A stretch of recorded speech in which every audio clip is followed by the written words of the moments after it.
What's up, everybody? My name is Shannon, and I am still waiting for my Satyr, and today we are talking about Cast in Firelight by Dana Swift. I wanted to read this book solely because the cover. Did you see that cover? Let's put it back up on the screen. Look at this. Do you see them? Do you see the red? Do you see the white? You know what that means. We got a fire power. We got an ice power. And this is an arranged marriage. This is Rivals to Lovers, which Rivals to Lovers isn't normally my favorite kind of thing, but it's done very well here. They are in an arranged marriage, and it's just chef's kiss. The tropes are amazing, but I am getting ahead of myself. So we are in a mystical world called the Wickery, and we have people in this world who can all do different types of magic. There are 9 different types, there are 9 different colors, all spanning like the different types of elements, and our main characters are a fire forte and a ice forte. And what's interesting about this is that these two characters, they're like gonna be the next monarchy. They're in an arranged marriage between their countries, between their cities, and they hate each other. They're rivals. They've been,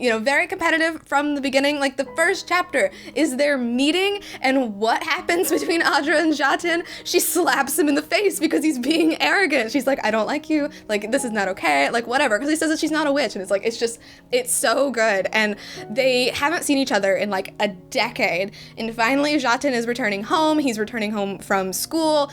And things get kicked into high gear because they meet each other, but they meet each other pretending to be other people. So most of this book is them not knowing that they are who they actually are. And I love the secrecy. It's so, so good. But what makes this book amazing is that it's told from Jotun's perspective and from Adro's perspective. And with Jotun, it's a romance story. Like, it is a story of him falling in love with this girl who he thinks is Jaya, who's actually Adra, and, wondering, like, what's gonna happen because he's in an arranged marriage, but he's falling in love with this other girl. Like, it's very much about, like, his love for Adra, and, like, it's all about that. But then you go to Adra's side of the story, and it's about her trying to figure out this mystery because her invention is being stolen. It's being sold back to the people at this incredibly high price. She's trying to bust up this drug ring. She's doing this, like, underground cage fighting. Like, it's all about that. And it was so fascinating. Not to say that there's not romance on her part, because she does start to fall for who she thinks is Colin, who is actually Jotun, but it's not the focus of her side.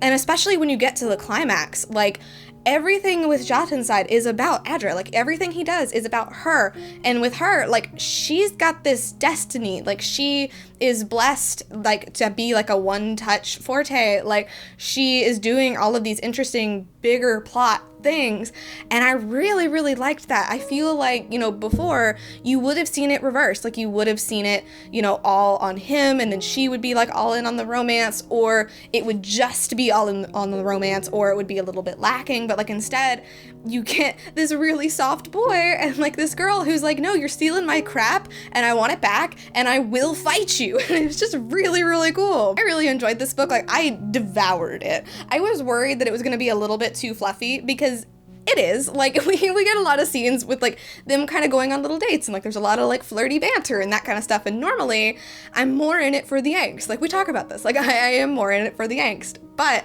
the way their relationship is done is just really, really good. Like, they fit together so well. The banter never feels, like, old. It never feels like it's going on for too long. Like, the plot is still moving. I just really, really enjoy that. The only thing I don't like is that, like, they're lying to each other. So obviously, like, the truth's gonna be revealed. That's gonna cause some drama.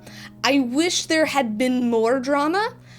Is all I will say about that. There's bigger things happening, so, like, understandable, but I do wish there had been more drama. This is only a duology, so I am really excited to see how it's gonna wrap up in the next book, because there's some big things happening, and what I like is that with our main characters, I feel like, normally with this type of romance, like, it's either separate them and cause some angst, or it might get stale, it might get boring. I don't think it's gonna get stale with Adro and Jotun. I really like their relationship. I think it's really, really fascinating, and I think there's a lot more to their romance and a lot more to their love story than what we've seen before. So I'm really excited. I'm giving this book an A+. I really recommend it. Like, obviously, if you like these types of books, like, you're gonna love this. Like, if you love that Rivals to Lovers type of thing, if you love, like, he's the ice boy and she's like a fire girl, and like they're princes and princesses and lots of pretty dresses, and like this book, the culture, it's beautiful. Everything about it is so absolutely gorgeous, and I really recommend it. I also really loved the author's note at the end. It's beautiful. It was very heartfelt, and you guys gotta check out this book. Cast in Firelight is really, really great, and right now it is a contender to be one of my favorites of 2021. But anyway, thank you guys so much for watching this video. If you liked it, be sure to hit the like button down below, and don't forget to subscribe to Not Books with Me every week. That is everything I got for today, and I will see you guys next time. Bye.